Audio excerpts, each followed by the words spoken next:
everyone, welcome to the Horror Room. I'm Travis Bruce, and today we're doing another indie horror spotlight. I have a returning guest with us, one of my first and best interviews, to be honest.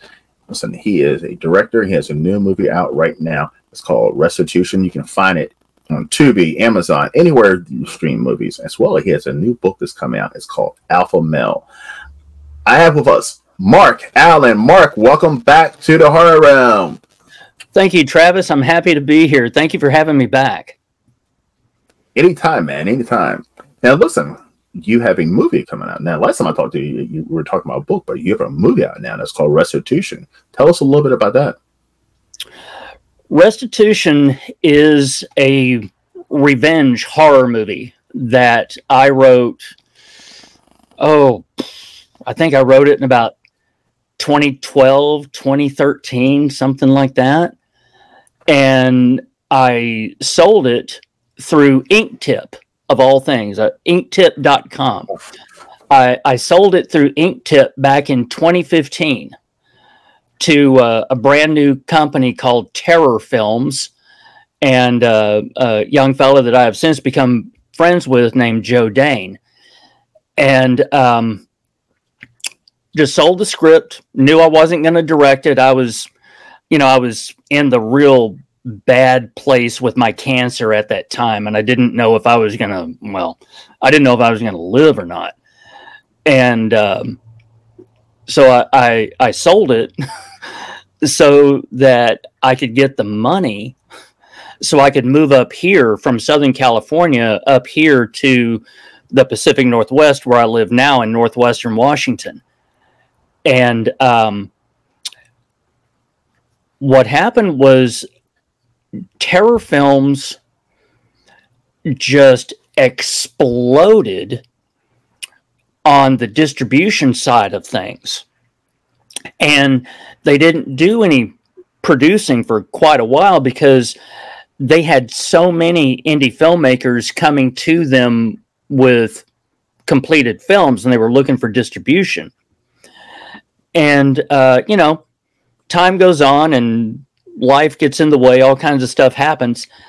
And I moved, as I've gotten older, I have found that I get a much more sublime artistic satisfaction from writing novels as opposed to writing screenplays. And so I focused on that. And then I got a call about a year ago saying, "Hey, Mark, we're gonna shoot your script." And I'm like, "Well, great. When are you going to shoot it?" Because I figure they're going to shoot it like sometime this year, right? Mm-hmm. And he goes, "Yeah, we're shooting in 2 weeks." I'm like, wow. What? And he said, "Yeah, we're shooting in 2 weeks. First part of November." This is back in 2023. And he said, they're going to do a 2-week shoot up in Central California. And I said, "Okay, do you need me to do any rewrites?" And they go, "Nope, we got all that taken care of." And I'm like going, "Oh, yeah." Eesh. But then this past May, fast forward to May. Of course, all this time I'm working on novels and stuff, right? But this past May, they sent me a link to a rough cut of the trailer, just the trailer. And I watched it, and I watched it again, and I said, they got it. They got what I'm really trying to talk about, because, God lives in the subtext, right? Yeah. And they got what I was really talking about, the underlying message and all the thematic themes. And then the movie came out on October 4th. And watched it, of course, I watched it opening weekend. That's it, yeah. And oh my God, Travis, they flippin' nailed it. And I'll tell you, I would say that 98% of what's on screen in the final cut is what I wrote. There were a couple of tiny little things that they changed that if you weren't the screenwriter, you'll never know.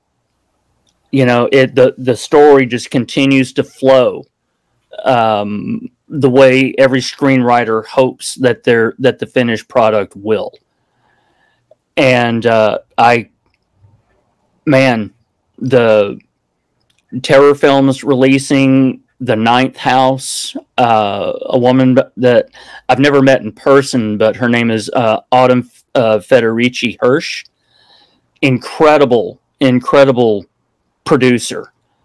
And man, let me tell you, they knocked it out of the park. I remember telling my mom, who my mom's 88 years old, but she's still alive and kicking. And I told her, I said, if I never sell another screenplay ever again, if I never get another movie made ever from something I wrote, no matter what form that might take, right? Mm-hmm. I can die a happy man because somebody got it right. They got my story. They got what I was really trying to talk about, and they nailed it. They got it right. You know, because this movie, when you look beyond the violence and the gore, what I was trying to do was write a cautionary tale about the price you pay for revenge.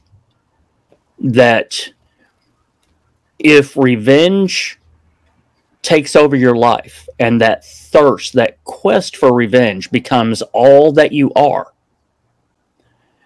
you actually become a monster. You become just as bad as that thing that you're going after. You know, it was the German philosopher Friedrich Nietzsche who said, when you go to fight monsters, be careful you do not become one yourself. And that is exactly what happens in this. And what inspired the script way back in the day, believe it or not, was the original Pumpkinhead. Love it. Mm-hmm. Yeah, Pumpkinhead is one of the best movies I have ever seen on the price you pay for revenge. Mm-hmm. And, you know, that character that Lance Henriksen played, Ed Harley, the witch tried to tell him, you don't want to do this. It comes at a terrible price, and he didn't care. So she helped him. And yet what happened? Every time Pumpkinhead was killing someone, he saw it through Pumpkinhead's eyes. He saw the horror, and he felt the fear and the pain of those deaths. And every time that there was a kill, he started to become more and more and more like Pumpkinhead, the instrument of the destruction, right? And anyone who has seen it, we know how that movie ends. And that is another movie that is just so clearly a cautionary tale about what happens when you are blinded by that kind of rage. I wanted to see if I could do something that could be done at a really, really low budget level and that did not have any supernatural element to it. And Restitution, for better or for worse, Restitution is what I came up with.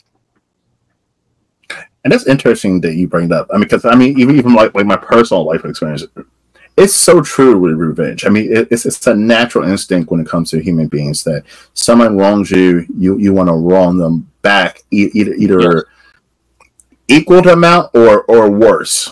And yes, instantaneously it feels good, but over time you kind of feel shitty about yourself because you're like, damn, you know, yeah, I'm like that person now. Yeah, yeah, and it's a basic human instinct to want payback, and sometimes stuff like that can be justified, but you really have to walk a razor's edge with it. You really do. You know, just it goes against every human instinct we have to be the bigger person. You know, but the great thing about it is in movies, they're fictitious characters, so no one's really getting hurt. Mm-hmm. And in order to build up the dramatic tension, you have to take these things to such an extreme in order to keep the audience engaged. Correct. And then if you can keep them engaged, then you can start talking to them about other things. You know, it's you know, professionally, my mantra is what I've lifted it directly from the late great George Romero, and I've cribbed from him. And I say this: I don't write horror stories. I don't write monster stories. I write stories with horror and monsters in them, so I can talk to you about something else. You know, and that's what Romero always said about his zombie movies, that he didn't make zombie pictures. He made pictures with zombies in them so he could discuss other things. And if you watch his movies with that in the back of your head, wow, those movies open up on a whole new level for you, you know, because he had a lot to say about what he saw going on, you know, in the world around him. And for better or for worse, so do I. I've got a lot of things to say, and this is how I say them. I agree. Now, as a screenwriter, you talk about it, because I've interviewed several screenplay writers. I mean, in this situation, you weren't there, so I mean, you had to trust what the filmmaker was going to do. But I mean, you kind of have to be nervous because you hear about so many screenwriters, and the filmmaker's vision is something completely different than theirs, and by the time they're done, it's something completely. It's not even the same fucking story. Well, that has happened to me on a film. Yeah, where I wrote one type of movie, and the director, for a whole host of different reasons, and I understand the reasons, but I still think he was wrong. He made a completely different film. You know, I'll tell you what it was. It's the difference between the original Halloween and the original Friday the 13th. One movie is an absolute gore fest with all kinds of prosthetic makeup effects. The other one has very, very little blood in it, very little, and it's actually mood and atmosphere. It's more of a suspense thriller than a horror film, right? And you know, Halloween is hardly any blood in it at all, and that's because they didn't have the money for it, because they were shooting on film, and you know, like 50-60% of their budget was actually going to film stock. And with Friday the 13th, of course, it's a gore fest. Well, I wrote kind of a 10 Little Indians kind of movie that was very bloody, very, very gory, very explicit violence. And he made a movie that had hardly any gore in it at all. And you know, when we had a discussion about it, and I found out why he made the movie the way he did. And the fact is, he's the director. Once I sell the script, I don't have control anymore. I don't have any creative control anymore. You know, they can take a horror screenplay and turn it into a romantic comedy with, you know, with two misunderstood souls, if that's what they want to do. As a screenwriter, I don't have the say in it. The only way I can have any say is if I'm also directing, or if I'm also one of the creative producers, you know. Mm-hmm. Other than that, once a screenwriter sells a script, that's it. We don't. It's like selling a can of Coca-Cola. If I go to 7-Eleven and I buy a can of Coke, the people that manufactured Coca-Cola are not going to tell me how to drink it. Yeah. It's the same thing with the screenplay. And there's an old saying in the film industry, if you want creative control, write a novel. Yeah. Yeah. Okay. 100%. And speaking of which, about that, I've seen so many screenwriters. They're now becoming authors. And they say because they have that creative control. Yes. Is that one of the reasons why you started writing and becoming an author? Yes. Writing novels was actually my first love. I was writing like 60, 70,000 word novels, short novels, by hand with an ink pen and spiral notebooks when I was 12 years old. Now, this is back when the earth was still warm and dinosaurs walked the earth, but you know, it was a long time ago, but I was doing it. And, you know, life got in the way. I joined the military and doing all that. And a couple of weird things happened that got me to where I said, I want to write again. I've never felt quite myself without writing. And, you know, I'd been in Southern California for a long time, and the movie industry, at least at that time, really permeated all of Southern California, not just Los Angeles. And I was down in San Diego and in Oceanside. I was stationed at Camp Pendleton with the Marines and all that. And, although I was a Navy corpsman, but I was assigned to the Marines. And so I picked up a couple of books that taught me how to do it, how to format it correctly, and I started writing screenplays, and that's where that went. It wasn't really until I got sick that I came back to novels. And once I was able to get my first novel, Nocturnal, released back in 2017, man, I've never looked back. I have never looked back. I still market the screenplays that I've written. Mm-hmm. I've written rough drafts for a couple of other things, some thrillers and things. But my main focus now, at this stage of my life and at this stage of my career, are the novels, because that's the body of work I create now is what will stand the test of time after I'm gone. The novels are also what could be a source of income for my heirs and descendants even after I'm gone.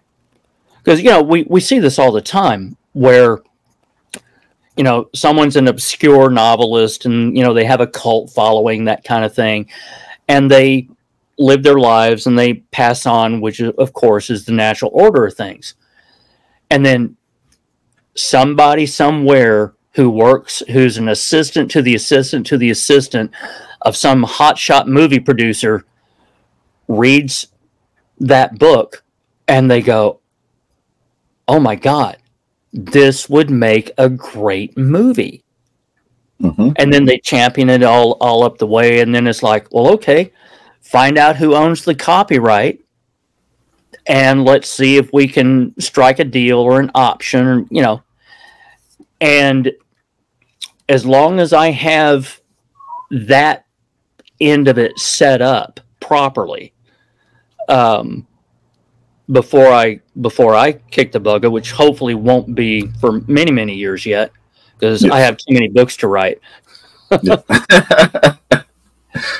that way, you know, they can always have, because what I'll do is I'll set up a trust for the books, right? Set up a trust, and that way, you know, the heirs don't have to worry about it. I mean, it could be my grandchildren, for Pete's sakes. Mm-hmm. And you know, the trustee for the trust will get a lawyer involved, and you know, they get all that stuff hammered out, and then suddenly my descendants are benefiting from work that I did when I was here. Okay, I'm good with that. That's a win-win, right? Yeah, I'm totally fine with it. You know, but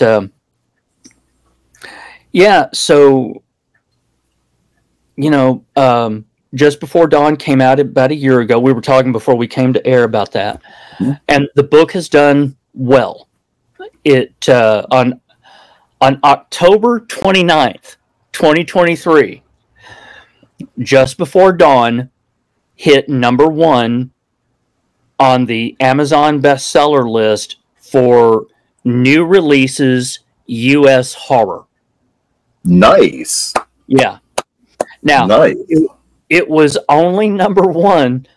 I was only in that #1 spot for like 6 hours, and then it started ticking back down, you know, and then after about 3 or 4 more weeks, I was off the list completely. I was down below 100, but you know what? Doesn't matter. It doesn't. I hit #1. My book hit #1. Now, how does that happen? I've got the screen grab to prove it. Now, how does that happen with Amazon? Like, is it like algorithms where they promote? Well, it has to do with how many people are buying paperbacks, the Kindles, how many people are reading it at any given time on Kindle Unlimited, that subscription service that they have. And I'm sure they've got some kind of, you know, algorithm that's so mathematically complex it would make NASA blink a couple of times, you know. But I have no idea how it works. I really don't. All I know is that for one brief shining moment on October 29th, 2023, I had the #1 bestseller in new releases U.S. horror on awesome. Amazon. So, and it won an award too. I put it in the there's an international competition called Bookfest, and they hold book contests twice a year in spring and fall. And I had put a previous book in and had done very well. I'd won first place for Blood Red Moon, my werewolf novel, and I put Just Before Dawn in, and I won silver. I won the silver medallion for Just Before Dawn. So, you know, somebody somewhere, you know, after, I want to tell you, I had, over the years, I've been rejected or completely ignored by about 400. I used to keep count. I stopped keeping count, but about 400 agents and agencies who rejected me, rejected my work. Some of them said that it would not sell in the current market. A couple of them even told me that I couldn't write worth shit. Holy. Yeah. Writers, if you're out there, you need to have a thick skin for this gig. If you don't have a thick skin, grow one real fast, or you're going to get the crap beat out of you. Okay. Yes. Sorry. Back to you. Yes. And in addition to that, I had approached between Nocturnal and Blood Red Moon. I approached about 150 small press and independent press publishers, you know. None of them would take me on either. And as is the case in the business, the majority of the time, you simply never hear anything from them. Mm-hmm. Sometimes they'll have something on their website that will say, if you have not heard from us in 8 weeks, consider that a pass. Okay. I just take them at their word. And at best, the most you can usually hope to get is just some kind of a form email rejection, thank you for submitting, blah, blah, blah. After careful consideration, we figure it's not right for us, or it's not right for us at this time. They massage the words, but what they're really saying is, get lost, kid. You bother me. Yeah. Pretty much. Yeah. And so after having gone through that the second time with Blood Red Moon, I said, well, they have their opinion of my work. I have mine. I'll just go straight to the end user. I'll go straight to the consumer and let them be the final arbiter of whether or not what I do has any merit. And I've been doing that ever since. And when it came to Just Before Dawn, I never even considered sending out a query letter to an agent or to a publisher. I just didn't see the point. Traditional publishing is at a certain place, both creatively and financially right now. And what I'm doing, they don't seem to have any interest in, and I haven't seen that needle shift a whole lot. So, okay, I'll just keep writing my books. I'll keep putting them out there with Amazon's KDP program, and I'll keep putting that out in, paperback, Kindle Unlimited, and I keep coming on podcasts. I keep going to book festivals and county fairs, and I'm starting to move into working some of the comic conventions, horror conventions, and things like that. Trying to raise my profile and kind of up my game, right? Mm-hmm. And so if they don't want me, that's fine. I'll find another way to get my work out there to the people, and God help me, I'm actually being fairly successful at it. Yeah, at least as an indie author. If I was a traditionally published author and I was selling the numbers that I sell as an indie, they would cancel my contract. But as an indie, yeah, I'm not doing too bad. I don't. Not at all. I don't complain. I'm selling. I'd read some stuff about the business model for the traditional publishers is they need every author to sell about 10,000 copies of titles in order for the publishing house to turn a profit. However, on average, Most traditionally published titles only sell around 3,000 copies. The way they're able to make their money is on their marquee, their A-list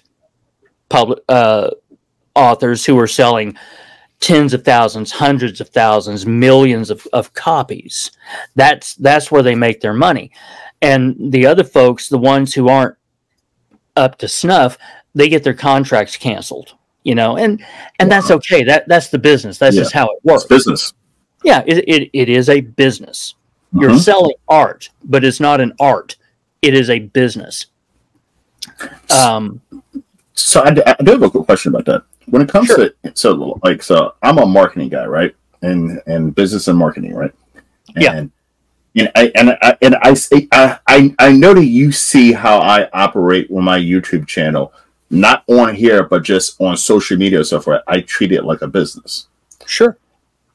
Now, why do you think that some indie authors, especially, don't see their work as a business? It's like you say, it's more like an art.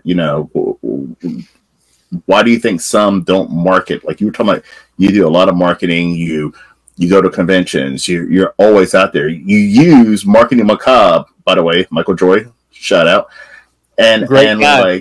Yes, awesome guy. I love Michael Joy. Me too. We love Michael Joy. But like you do these things because I listen. We're friends on Facebook. I see what you're doing, and I'm like, okay, he's doing something right. You're constantly moving. You're constantly promoting yourself. You're constantly rebranding yourself. Why do you think a lot of individuals get into indie horror and they feel like they don't have to do that? I'm not sure that it's that they don't feel they have to do it. I don't think they don't know because no one has told them.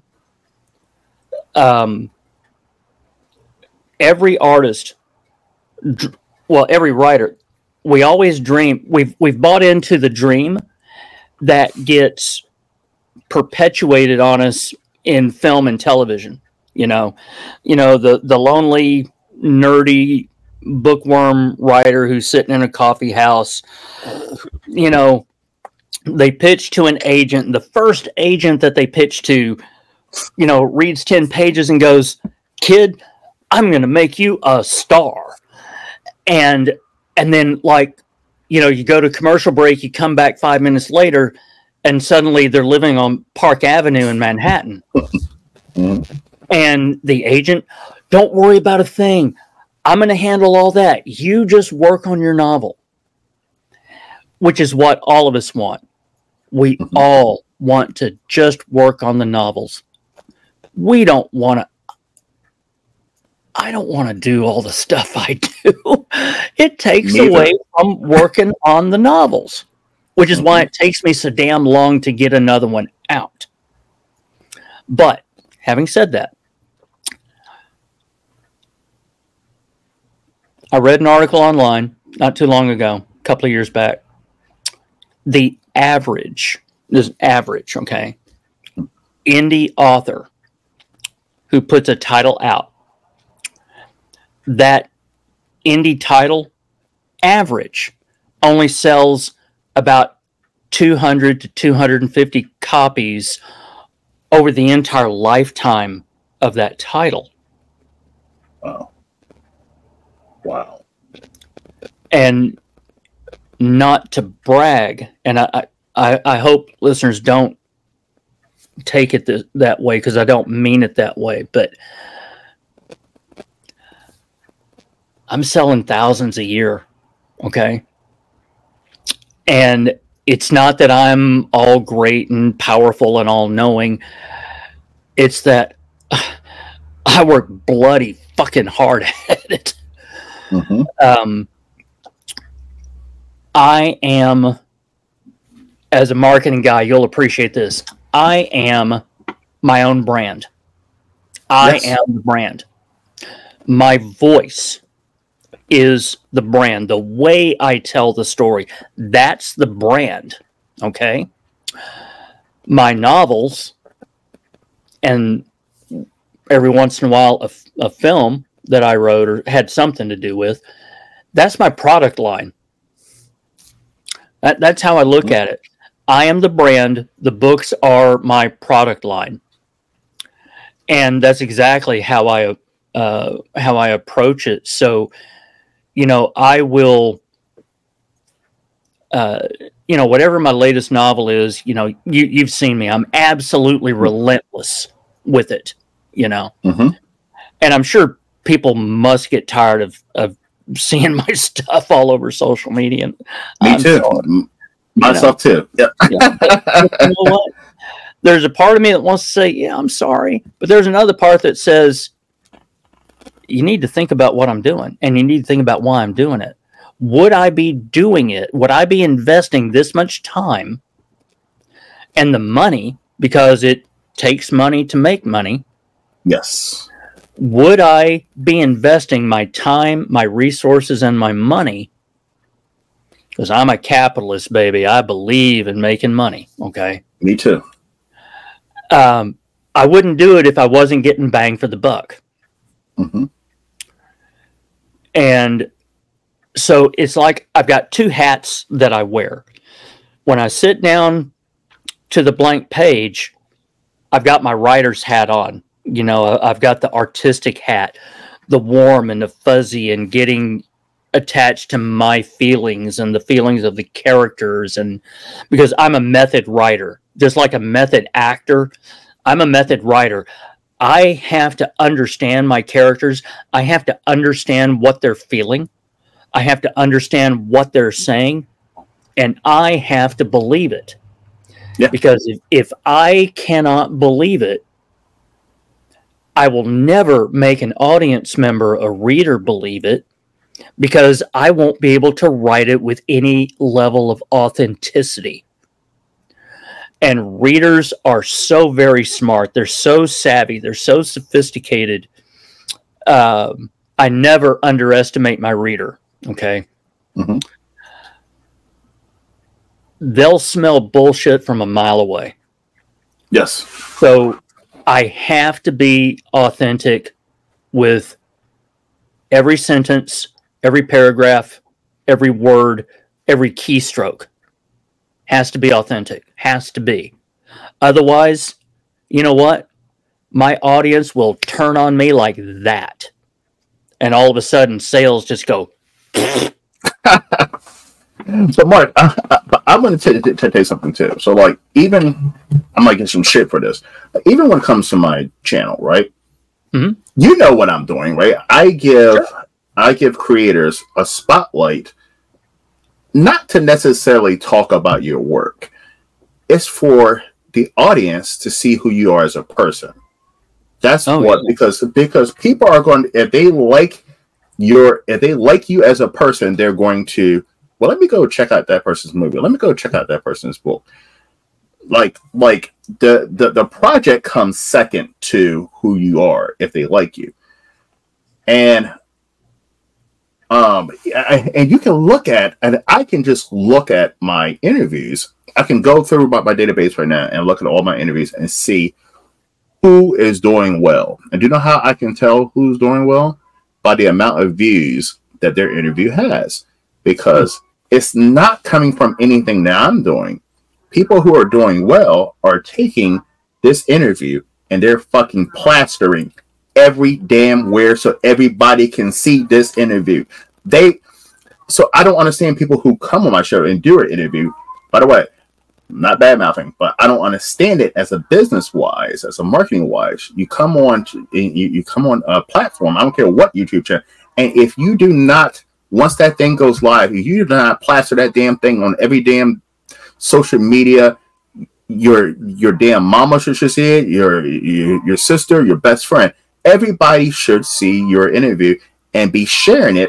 That's how you got to market yourself. There's only but so much I can do. There's only but so much Michael Joy can do. Right. And I'll tell you what, that guy has come through for me time and time and time again. I will be a Marketing Macabre client as long as he'll have me. Me too. but yeah, it's all about the marketing, and yeah, you gotta plaster it. Why do some of the other artists that have been on your show or on other shows not do that? I don't think they're on that wavelength. It's just they don't think about it. They come on and they think, well, okay, I put my best foot forward. We talked about the movie. We talked about the stuff that's important to me. Now I've got to move on to this next thing, and they think the rest of it is maybe going to take care of itself.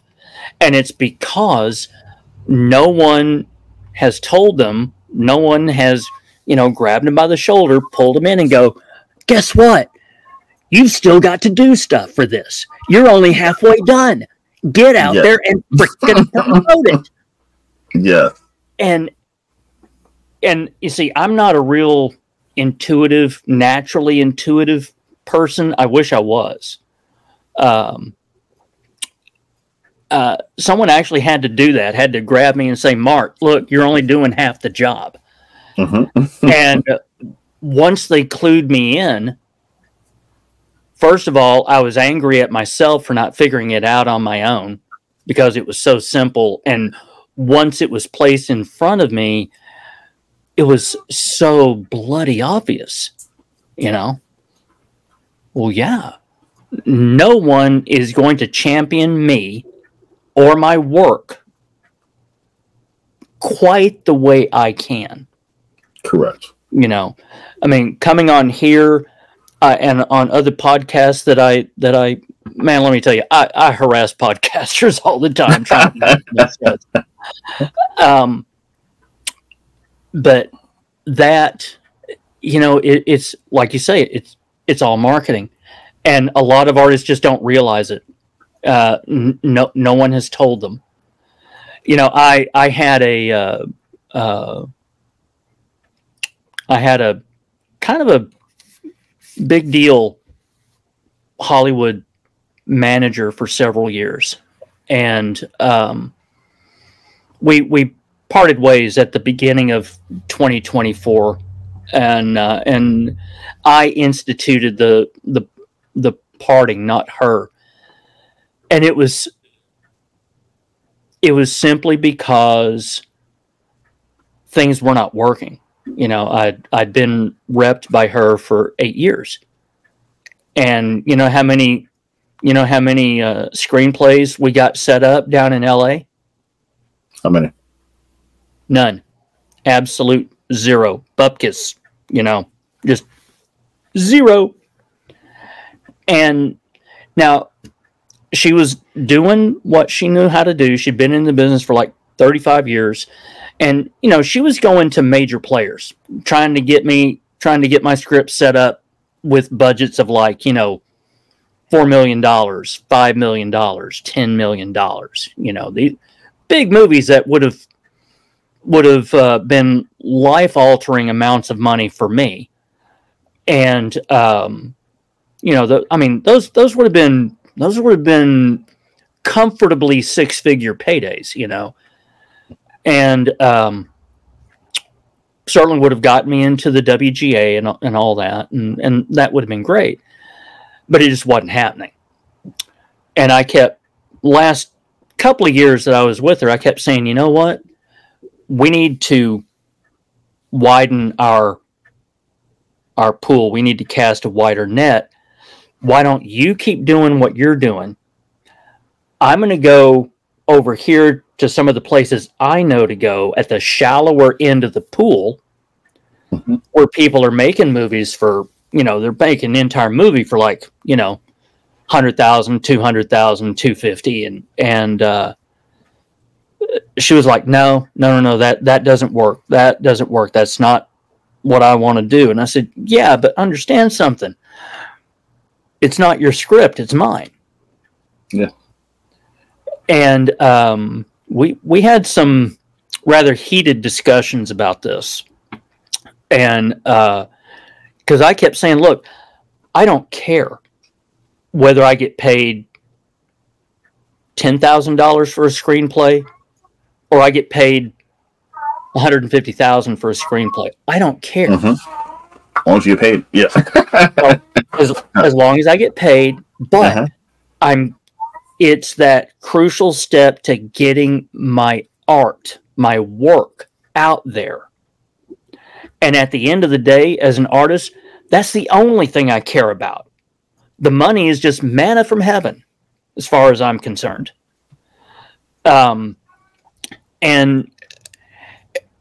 she just kept telling me, let me handle the marketing, let me handle setting up the deals, you just write. And I started moving more and more and more into novels, and she knew I was doing this. And we had some discussions about that too. And I would say, hey, you want to rep my novels? Maybe we can get someone to read them and want to option the film and television rights, because some of my work would work for feature films, but you know, some of them I think would work really, really well as limited series on some of the major streamers like Netflix or Prime or Apple or something like that. I think Nocturnal would work great as like a 6 or 7 episode miniseries or limited series. And no, she wasn't interested in doing any of that too. She only wanted screenplays. And, you know, one thing led to another, and I just realized, no, we're spinning our wheels here, you know. And she kept saying, well, you know, we've gone through the pandemic and that hit us hard. And then we've had these strikes and that's hit us hard. And then it was, well, no, the pandemic is over. The strikes are over, but no one's working because the studios and the streamers have just cut their production schedules, you know. So no one's working. And I'm like, and yet I've got friends living in Arizona, New Mexico. I've got a really dear friend who lives in Louisville, Kentucky. They're all making movies. They're all getting movies onto Tubi and onto Amazon Prime and onto the other streaming platforms. Now, granted, they're making their movies for like $50,000, $70,000, $80,000, $100,000. But so what? It's getting made. It's getting made and it's getting out there. And oh, you know how they're raising their budgets? Talk about, you know, having a following and promoting yourself and all. They're crowdfunding that shit, man. They're crowdfunding. Some fellas in Las Vegas, the Mahal brothers, Sonny and Michael Mahal, they run a company called Mahal Empire, and they do low budget, digitally shot genre films, sci-fi, horror, action, thriller, you know, that kind of stuff. And they crowdfund their films, and I'm not talking out of school here. They know it because they talk about it on social media. They crowdfund their films, and they're getting films, you know, onto major platforms. In fact, their most recent movie, I'm about to give them a shout out. They have a movie called Arena Wars. Yep, I did a review of it. Great movie. It just got picked up for Paramount Plus, for God's sake. Yep. Yeah. Yep. Man, I would be outside doing my white boy happy dance if I had something of mine showing on a platform like Paramount Plus. And trust me when I say no one on the planet ever needs to see my white boy happy dance. Trust me, it is not a thing. I mean, people have slipped into true psychosis from witnessing it. So it's not a pretty thing. But this is my point. The scrappy little underdogs are we are doing what indies always do whenever there's a gap in the studio performance as they reassess their business models. What happens? The indies come in and we handle the load. We give the people what they want to watch, or what they, in my case, a lot of times what they want to read.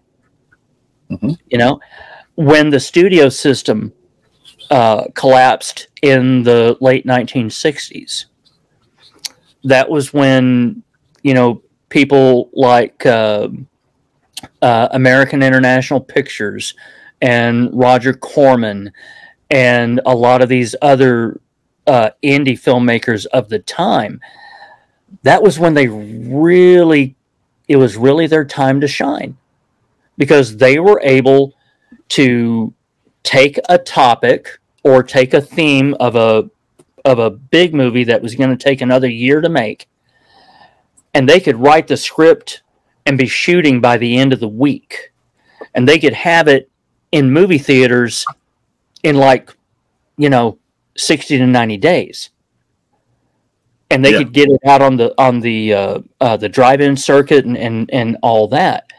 And we indies, we've always done that.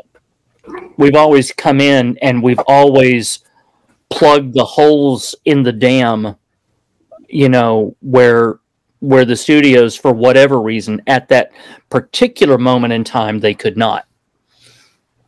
I just saw an interview to give you an idea of what's going on in Hollywood, which you probably know, but this may be edifying for some of the viewers. Just saw an interview with George Clooney, very recent interview.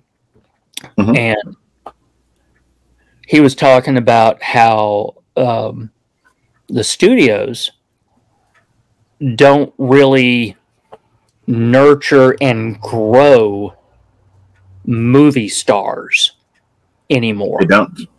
Not at all. You know, like when Clooney, he's talked about when he was coming up, and Brad Pitt, and, you know, that generation of actors. You know, you could have a couple of movies that didn't hit. You could have a couple of movies that maybe tanked. And if they believed in you, if they could figure out that the reason the movie tanked had nothing to do with you, they would stay behind you and they would keep you employed until you had your hit, you know? And he said the other great thing about that was, you know, they made you take acting lessons, you took voice lessons, you took stage combat, you know, they'd have you go work with the stunt people just to get some of the basic stuff, right? And not to turn you into a stunt man, you're an actor, but they wanted you to at least have a working knowledge of it. And I guess they're not doing a whole lot of that anymore. And in the same interview, he said that,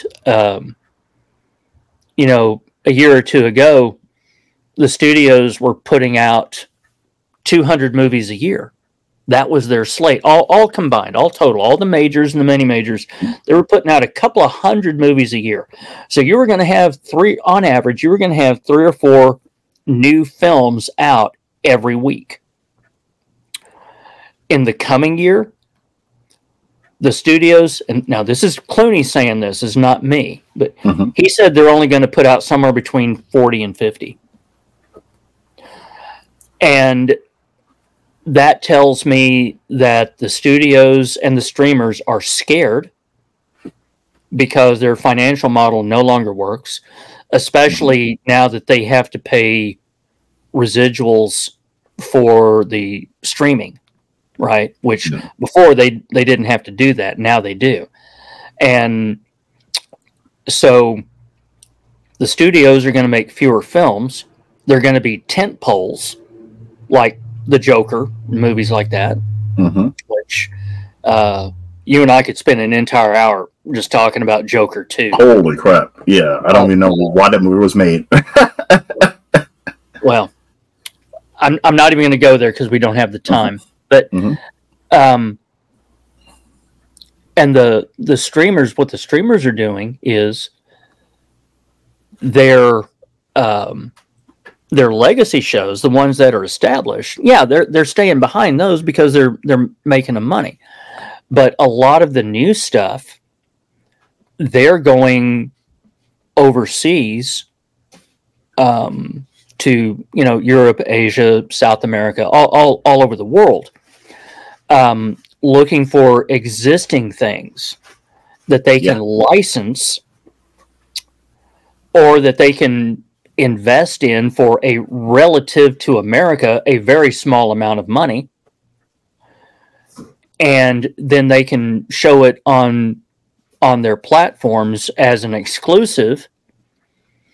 And they're not bound to the new SAG-AFTRA contract stipulations. They're not bound by the new DGA or WGA stipulations as far as the profit sharing. So that's what they're doing. Now, whether that's right or wrong, whether you agree or disagree with it, that's what they're doing. Okay. Yeah. I mean, that is the reality of what they're doing. Do I agree with it? No, they're being cheapskates. But there's another part of me that says, well, they're business people. They're not artists. They're business people. They don't care about how great it is or how artistic it is. They don't care how cool it looks. They want to know, how much is it going to cost me? How long do I have to wait to recoup my money? How much am I going to make on this? And as a former filmmaker trying to raise money from investors, you know what? That's the only thing they ever wanted to know from me. They didn't want to know how cool it was. They didn't care about the underlying theme or the subtext or character arcs. None of them gave a rat's ass about any of that. Yep. They wanted, how much do you want from me? How long before I can get my money back? What are my profits going to be? Funny thing, once I figured out a way to address those questions and answer those questions in a realistic way without painting too many flowers, once I had a way to do some financial projections and SWOT analysis and all that other stuff, once I did that, sure was a whole lot easier to get money out of these people. Funny how that works, isn't it? It is. But that's also why they go with established IPs like the Joker, because they think there's a built-in audience. The first movie was so successful, moderate budget. It was, the first one was like 55 million, and it made about $1 billion. Yeah. It just lit the world on fire. I only saw the movie once. I recognized that I was watching just brilliant acting, that I was watching brilliant storytelling. The movie itself, though, personally, was difficult to watch. Yes. It meticulously documents one poor, oppressed man's descent into utter madness and murder. And it ends on such a bleak and hopeless note. And, you know, call me a romantic, call me sentimental, but, you know, I kind of like to have at least some kind of uplift at the end. Even if it's just a small one, I want some kind of an uplift, you know? Yeah. And Joker didn't do that. So while I appreciated the art and the technique that went into the film, the finished product is just not really my kind of movie. When I heard that they were doing this one as a musical, I just went, what the fuck are these people thinking? Jesus, fancy Christ. I'm thinking, they greenlit this at 190 million, and my former manager couldn't get 5 million to do a supernatural thriller in a set in one location in the desert. And we couldn't come up with $5 million. But they're going to spend 190 million on that. Yeah. A movie that no one was, but a movie that no one was asking for. No one. It was a movie that no one was asking for. I think if they had done it as a straight narrative film, bringing Harley Quinn in and showing her backstory and her slide into madness and obsession, that might have been an interesting film. Casting Lady Gaga was an interesting choice. I saw some stills of her makeup, and I thought, okay, yeah, I can see this. I can see this working. But doing it as a musical, where most of it are dream sequences, fantasy sequences, and from what I've heard, a lot of people say nothing really happens. Well, because he's locked up in Arkham Asylum the whole movie. Well, I don't want to give away anything, but well, you might want to edit movie. That part out. Okay, no, you're fine. No, but most of the movie is talking about the first movie. It has a lot of okay. Oh, let's go back to the first movie. And do you remember this happened in the first movie? It was a lot of that, and there was no character development on who Harley Quinn is. By the way, she's not even called Harley Quinn in the movie. But there's no development on who Harley Quinn is, why she's in love was falling in love or obsessed with the Joker. There was none of that. Absolutely. Yeah. But the same thing I said about the Crow, whatever it was called, a remake of West. There was no character development. It was just two characters, boom, they're drug addicts, and boom, they're just magically in love. There was like there was no character development. It was like telling the audience, okay, well, you're supposed to know what this is. But no, the experience of the movie, for me as a watcher, I like to see and the actual relationship develop. Yeah. I haven't seen this remake of The Crow. I refuse to. I was a young man when the first one came out. It was like 1992, so I would have been 31, 32 years old at the time. And I just thought that was as close to a perfect supernatural action film as could be made at that time. And I just didn't think a remake of a very well-made classic film was needed. Here's my theory on remakes, and I know no one's ever asked me my opinion, but I'm going to give it anyway.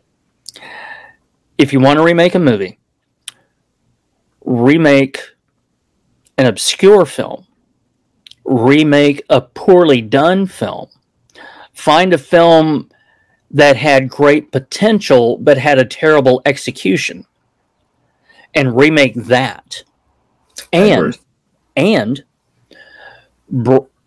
update it so that modern audiences can relate to it, but keep the fundamental relationships of the characters as close as you can, and bring a new story element to it that was not there in the original. Then you've got a chance of making a good movie. A case in point for that is The Last Samurai with Tom Cruise. Not a lot of people realize that The Last Samurai is a remake. I didn't. Yeah. The first film, it was a very obscure film. It was made in the early 70s. And it starred, at the time, a very young and unknown actor at the time named Scott Glenn, who went on to be the bad guy in Urban Cowboy. He played the FBI supervisor in Silence of the Lambs.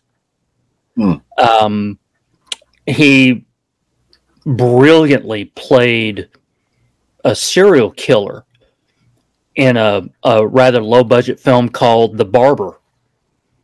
And he played a barber in a small town who also happened to be a serial killer. So, you know,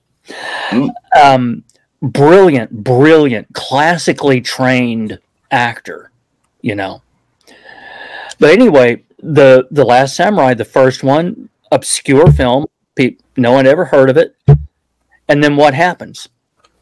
They get the rights, they rewrite a screenplay, they bring Tom Cruise in to play the main character, and they make one of the most beautiful films I've ever seen.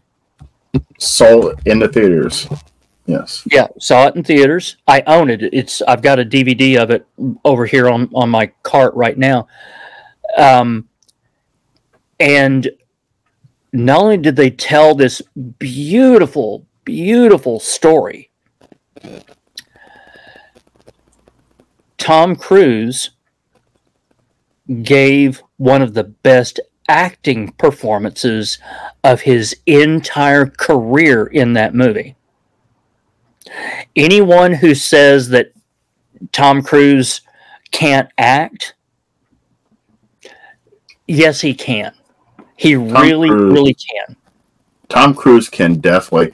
Here's the thing. I don't know why Tom Cruise gets so much shit. It's two reasons. One, he's so successful, he's so wealthy, and then the Scientology thing comes into play there. No, people cannot separate his work from his life. That's what it is. I mean, like, he is one of the few actors that I would have to sit here and really think about a bad movie that he was in. I mean, you think about Eyes Wide Shut. You think about Jerry Maguire and the Mission Impossible movies. I love those damn movies. And he was in another one that was The End of Tomorrow or the end of something like that. But Tom Cruise, Edge of Tomorrow. I love that. Saw it in the theaters. Yeah. Tom Cruise is an amazing actor, and he's also very selective on what scripts he accepts. He's not like Bruce Willis. I know Bruce Willis is sick now, so I shouldn't bat him out. But he's not like somebody like Mark Wahlberg or Bruce Willis, who just grabs any shitty role and just hopes for the best, you know? Yeah. No, he's very selective on which roles he takes also. Yeah. And he surrounds himself with people who he can bring up to his level of commitment, to that level of work ethic. He's able to surround himself. He knows how to read people because he brings people up. You know, I just saw an interview with Glenn Powell, you know, who was in Top Gun Maverick and who is now a big star. But he was talking about when he was auditioning, he was at Tom Cruise's LA digs, and they were talking, and originally Glenn Powell read for the part of Rooster. But both he and Cruise felt that he was not really right for Rooster. Mm-hmm. And Cruise called him back about 6 weeks later and said, look, I cannot get your audition out of my head. I want you in this movie somewhere. I just don't know where. Come over this weekend. Let's talk. And so they went over there and they started hammering out where Glenn Powell was going to fit in this thing. But he said, Cruise asked me, he goes, what do you want out of your career? What kind of a career as an actor do you want? And Glenn Powell says, you. I want to be you. And he goes, okay. He says, how do you think I do what I do? And he says, you pick great movies. And he says, no, I don't. I pick good screenplays. And then I make sure that the movie is good by the time I'm done with it. And Glenn Powell said that just like completely blew his mind, and it got him to thinking about his career in a whole different way. Getting back to where we started with this, with writing, I think it's kind of the same thing. You pick someone's path that you want to emulate, and then figure out a way to make every step in that path uniquely your own. And listen to your readers, listen to your audience. You know, Nocturnal was supposed to be a standalone book. I had no plans to write Just Before Dawn, none whatsoever. But I kept getting, well, what happened next? What happened next? What happened next? When's the next book? When's the next book? When's the next book? And I'm like, I don't know. As far as I know, everything ended, you know? I know, yeah. But eventually I realized that was my market telling me that I needed to spend more time with these characters and write another adventure. It didn't matter whether I wanted to or not. That was irrelevant. I owed it to my readers. And it became a bestseller, so you know, I guess it worked out okay. So win-win. Listen, yeah. Mark. Listen, you know, I can sit here and talk to you all night. Listen, I love having you on, man. These are the best fucking interviews. Listen, I wanted to ask you so many questions. I want to ask you what the hell's going on with Seattle and all that, but we have to save that for the next interview because Seattle is pretty crazy right now. Crazy in what way? From the art scene, or just the whole economics and the political stuff and all that? Yeah, all the political stuff. It's getting. I'm glad I live on the other side of the Puget Sound. Okay, you know, I'm an hour away by ferry. I'm about an hour away by ferry, but it's like Seattle's like almost in another state or on another planet.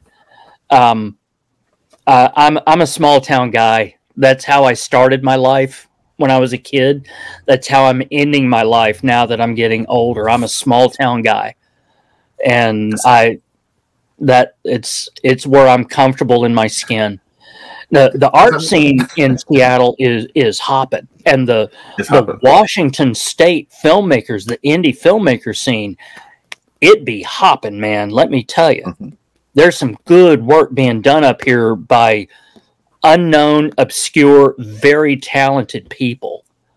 But the city of Seattle itself is... I've never seen so many drug addicts in one place. Like, it's like, what? Because I've been in Seattle before. I'll tell you what, without getting into any partisan stuff, because I always stay away from that. Yeah, but me too.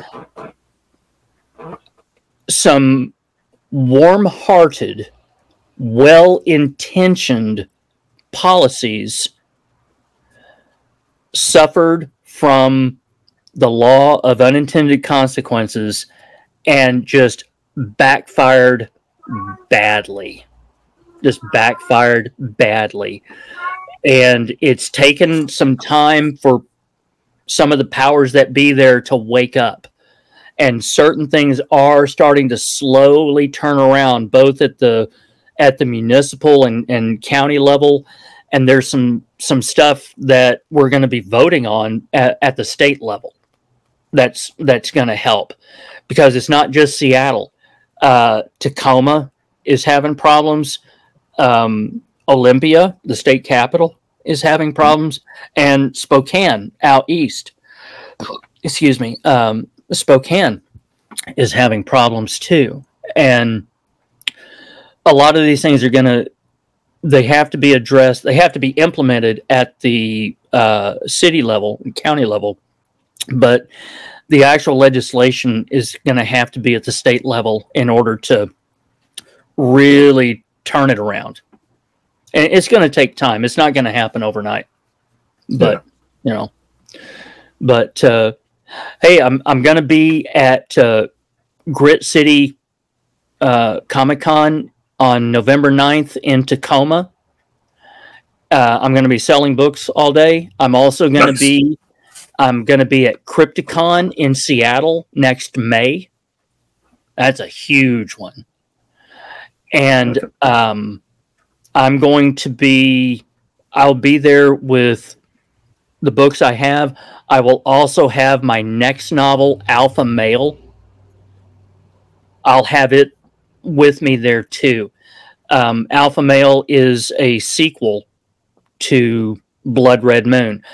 I'd already planned my werewolf books to be a series. It's going to be a trilogy. Blood Red Moon is the first act, like a screenplay. Blood Red Moon is the first act. Alpha Male is the second act. And then the last one, which I don't have a title for yet, that will wrap it up. That will bring everything to a conclusion. Awesome. And then I'm going to move on to another stage of my career, my writing. I've got Mark, listen. Well, Mark, listen. I'm going to have you on. By the way, listen. This is already in advance. Listen, I don't know if you've seen I've been doing these indie horror roundtables live shows, right? I have a whole group of random filmmakers come on. Well, in the next month or two, it's going to be the first ever indie horror roundtable authors, and I would love to have you on that panel. I would love to do it. Let me know, and I will move heaven and earth to be on it. Yes, and it's a controversial topics, just like with the filmmakers. So we're going to hit some controversial topics in the indie horror author realm. Mm-hmm. All right, listen, Mark. By the way, where can everyone find you in your work?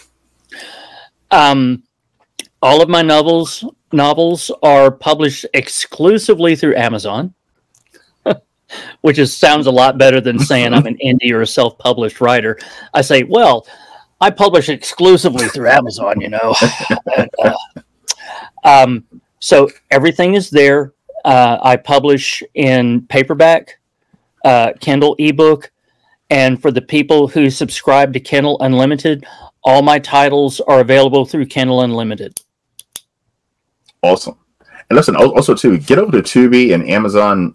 I'm going to promote Tubi because Tubi is all done by indie horror. So I love Tubi. I love Tubi. So get over to Tubi and check out Restitution as well. Mark. I know the guy who wrote that. Mm-hmm. He's a dick of a human being, but he knows how to write. He really does, and I know that guy as well. And I've always have a blast. Listen, our interviews always go extra long, and it's because we're having a good fucking time, man. That's right. We just have a blast together, man. You and I have to meet in real life sometime. I got to buy you a drink. Most definitely, but it's not gonna be in Seattle, man. Because I went to Seattle.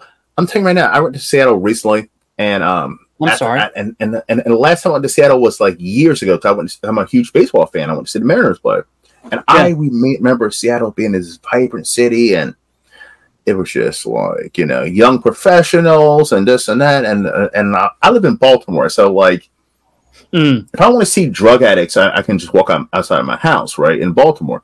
But to hop on a plane to see a bunch of drug addicts, I was like, well, this is not. And to travel to the opposite side of the country to see a bunch of drug addicts, it was kind of depressing. I was like, what the fuck happened to Seattle? I was not ready for that, Mark. I wasn't. I wish you would have told me that Seattle has changed in the last 10 years. Hey, Travis, Seattle has changed in the last 10 years. Man.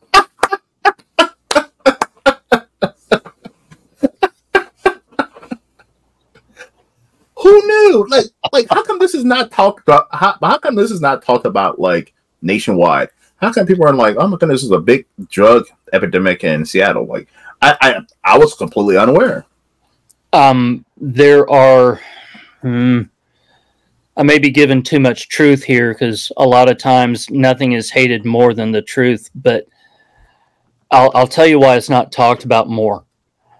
It's because the powers that be, certain segments and special interests and people of certain persuasions don't want it to be talked about.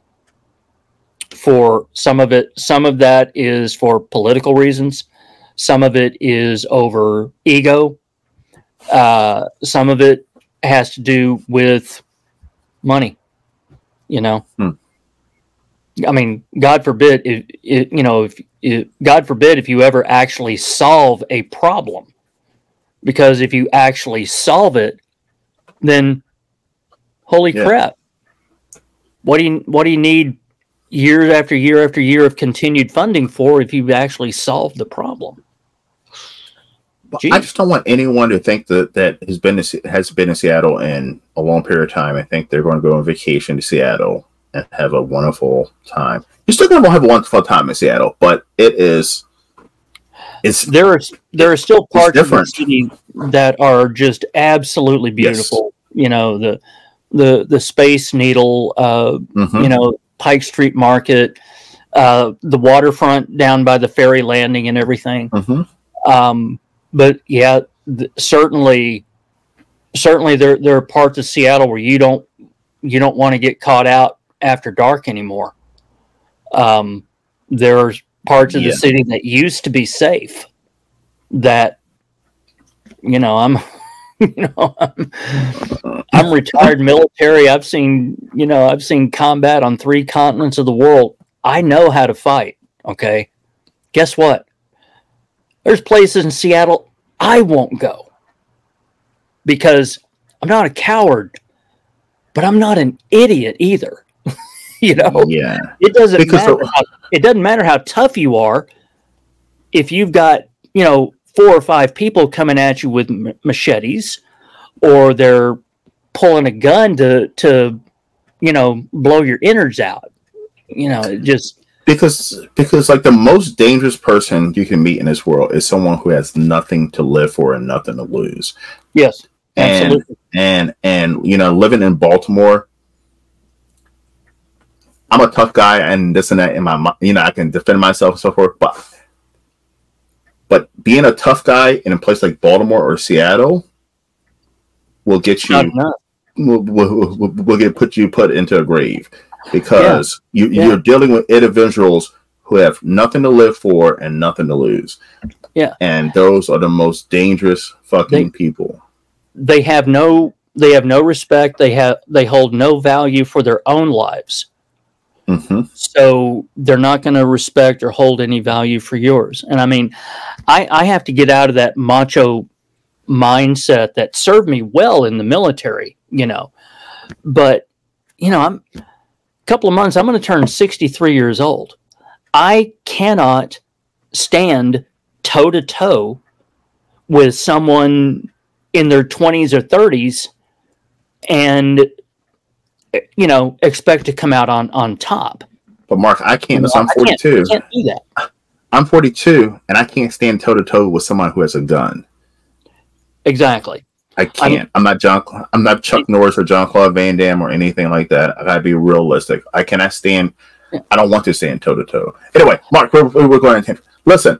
Mark, this is a blast. Listen, I can't wait to have you back on, man. This is so much fucking fun. Yes, we're going to meet, but let's meet in San Diego or somewhere. We're not going to meet in Seattle or Baltimore. I love San Diego. But listen, everybody, please check out Mark. Get over to Tubi. Restitution, follow Mark. Restitution, buy his books. Kick-ass movie. Oh yeah, and Michael Joy too. Marketing Macabre. Yes, Michael Joy. All right, everyone. Thank you for coming to the Horror Realm. I'm Travis Bruce, and that's Mark Allen. We'll see you next time. Take care. Bye.